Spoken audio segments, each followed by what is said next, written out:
I wanted to put pricing up on the Conquer Addiction website, and the treatment centers really pushed back against that. And I said, okay, I'm not going to battle that. But so are you finding that your clients are adding that type of information? Yeah, but there was all this fear around it. Like, oh my God, we've never done this before. Once we start doing it, we're going to lose all the patients and they're all going to go to some competitor that's not doing that.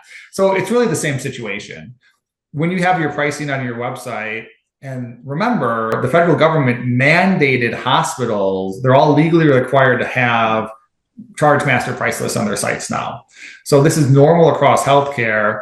And you can put on there and say, hey, look, here is the kind of top level pay rate, but your insurance is probably going to cover a certain proportion of it. So we look at it the same way. We have not seen a reduction in call volume. We have not seen less admissions coming in just because we're being transparent with pricing on the site.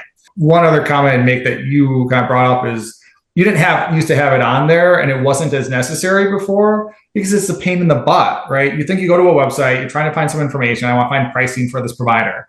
I got to dig through that site and find where they got it and see where it is on the page. And they probably buried it in like an accordion pop-up menu because they don't want to display it, right?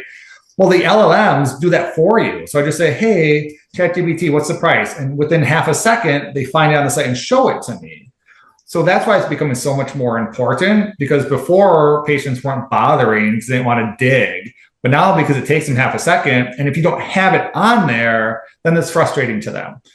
Also remember, especially with commercial insurance, most people are searching anywhere from 3 to 6 different providers, and they're researching them. They make a short list, they decide who to call. So they'll just ask ChatGPT and say, hey, what are the price differences between this? And ChatGPT will literally give you a table with the name of the provider, the prices, the length of stay, right? Just spits it out for you real fast. And if you've got nothing there, now they just might take you off the short list. They're like, oh, these people aren't transparent, or I don't know. So I'm going to call the providers I know. So you want to think of it all from this user experience. Transparency is better, information is better. And because it's so accessible with the LLMs, where it wasn't before, and it's so easy for people with almost no investment of time on their part to run these comparisons, you have to be there to be competitive.